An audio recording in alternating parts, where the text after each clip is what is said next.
strongly suggest watching the show, but keep your expectations low. Keep your expectations low, because people come from all over the world, all over Europe. They wait in the square for an hour. The clock show starts, and then it's over in about 45 seconds. But spoiler alert, I'll tell you what happens. So during the day, on the hour, 2 blue doors up top, they open up, and statues of the 12 apostles do a little dance for the whole square. Then the little rooster way at the top, the golden one, he flaps his wings. The skinny guy with the hourglass shakes his hourglass, and then that's it. And then it's over. And then people go, oh, okay. It's sometimes described as the second most disappointing tourist attraction in Europe. The first one being the Mona Lisa. I've never seen the Mona Lisa, so I couldn't really say. Oh, really? Yeah. Small, you can't get close to it. Yeah. But when you think of how old this clock is, it's actually pretty cool. So, originally this thing was built in 1410. At that time, it was just a regular clock face. It told you the time of day, and that was it. It wasn't until 1490 that a guy by the name of Master Hanush completed the astronomical clock face. That is the upper clock face, and that is the original astronomical clock. It makes this the 3rd oldest astronomical clock in the world. The oldest one is in Padua, Italy. The 2nd oldest is in Strasbourg, France. The 3rd oldest is right here. However, this is the only one that's still operational. The other 2 no longer work. This one's been keeping accurate time for many hundreds of years. So, in 1490, this guy, Master Hanush, finishes the astronomical clock face. It really puts Prague on the map. It's unique, it's one of a kind. He's generations ahead of his time. And people are coming to the city from all over Europe, all over the world, much like they do today. So this starts to generate a lot of revenue for the city. People are staying here, they're spending money, they're staying in the accommodation, they're buying food, and the city of Prague was concerned. They're concerned that Master Hanush would leave the city of Prague and build another astronomical clock. If you were to do that, Prague would become a little less unique, and it wouldn't be a one-of-a-kind destination. So, the city councilors wanted to think of a way to keep Master Hanush here in the city. They thought we could make him a noble, we could give him some money, but in the end they decided to hold like a big banquet for him. A large feast, lots of food, and lots of drinks. Master Hanush had a lot of fun that night, and he passed out in his chair from too much wine. Then the city council came to a decision. They saw Master Hanush passed out in his chair, and they thought of a way they could keep Master Hanush from building another clock. They looked in the fireplace, they saw a red-hot poker. They saw Master Hanush passed out. They took said red-hot poker, and they burned out both of his eyes. Oh. Thanks, Master Hanush, for building us this lovely clock. Right? But they thought that wasn't enough, because he could still share his secrets with his apprentices. So they also decided to cut out his tongue, so he couldn't share his secrets with anyone else ever. And this would be the only astronomical clock of this kind. Now, Master Hanush did not die.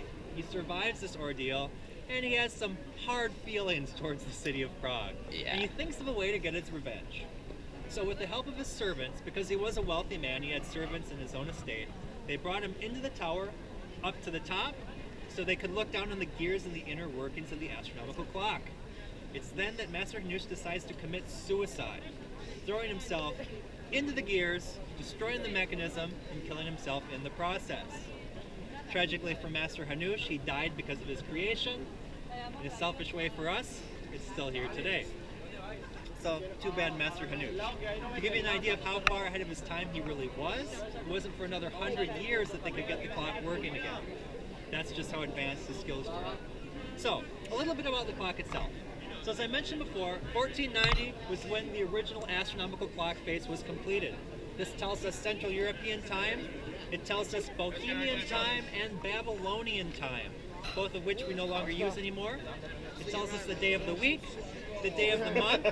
It shows us the position of the sun in the sky. If you look up top, you'll see a gold sun. It also shows us the position of the moon. So if you look a little bit to the left of the sun, you're going to see a metal ball. That ball actually turns throughout the month, and it shows the position and the phases of the moon. So when that ball is completely silver, it's a full moon. When it's completely black, it's a new moon. So pretty cool. Now if you look in the middle of that clock face, you're going to see the outline of the planet Earth. That is because in 1490, Earth was the center of the universe. And in the center of Earth is the city of Prague. That's the axis from which the hands move.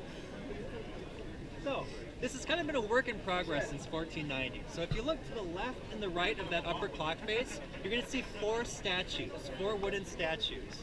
These were added later. These were added in the mid-1600s. Now these represent the greatest fears of the time, the greatest medieval fears. So if you look to the far left, you're going to see a guy with a mirror.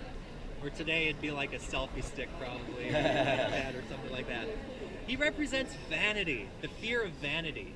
To the right of him, you have a guy with a big purse, a big bag. This is a bag of money. He's the money lender. This represents the fear of greed.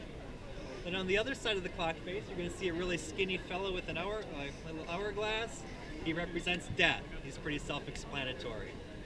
And to the right of him, you have something kind of interesting. You see someone with a stringed instrument. This is the foreigner. This is the medieval fear of people from other lands bringing different religions and philosophies. I wish I could tell you this has changed today. In some ways it has not. Now, this lower clock face, you're going to see 4 more statues. 2 on the left, 2 on the right. These represent the virtues of the time, kind of the things that people kind of tried to aspire towards. So on the far left, you'll see a guy with a scroll. He is the scribe or the chronicler. He records the histories, passes them down to later generations. Next up, we have the angel. Angel is mercy, bravery, compassion, that sort of thing. Next up, we have a guy with a telescope. He is the astronomer, or the scientist.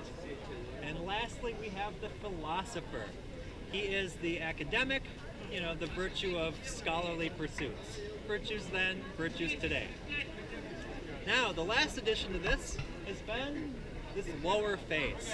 This is pretty cool. This represents the Czech name days.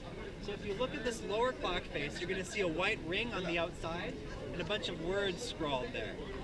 Those are the traditional Czech names. See, in the Czech culture, every day of the year has a traditional Czech name given to it, which is pretty cool. It's been a way to kind of preserve that aspect of the culture throughout history. We're in Central Europe. The Czech Republic's been invaded by many, many other countries, many other powers. So it's kind of like, it's not really a second birthday, it's like a mini birthday. So on your Czech name day, your friends take you out, they buy you drinks, they might buy you dinner, but you don't get cake and presents. But, so if your name is like Stepanka or Katka or Pavel, you'll have a Czech name day. Or even if you have a more common English name, like David or Martin, you'll also well, Katka is Kate, and there's kind of like English equivalents to a lot of Czech names. There's Margaret somewhere, right? Margaret. I'll have to check on that one. I'm not sure. What's Alexander in Czech? Aleš. Right. Aleš. So now on, I'm Aleš. Yeah. So inside of that white ring, you're going to see 12 circles with little paintings inside of them. They represent every month of the year. So they're little agricultural scenes of what you would do for that month's harvest. So if you're a peasant and you're not very good at it, you can come to the astronomical clock and be like, okay, August I'm supposed to be thrashing my wheat, May I'm supposed to be planting my grain, so on and so forth. Yeah, right? That's actually really helpful. Inside of that, you're going to see 12 more rings. Again, those represent the months of the year, and those are the zodiac, which will be pretty familiar to us. Yeah. You'll see Libra, Sagittarius, Gemini, all that stuff. And right smack back in the middle, you see the seal of the city of Prague, with the towers and the arch underneath, right in the middle. That you're going to see all over the city. You're going to see it on sewer drains, lamp posts, on the metro, on coins. It's been the seal for many hundreds of years. So, it's been a work in progress, but we're actually very, very lucky to still have the clock here today. We'll get into a little later as we make our way through the mob of the Easter Market and in the middle of Old Town Square. Just a couple minutes this way.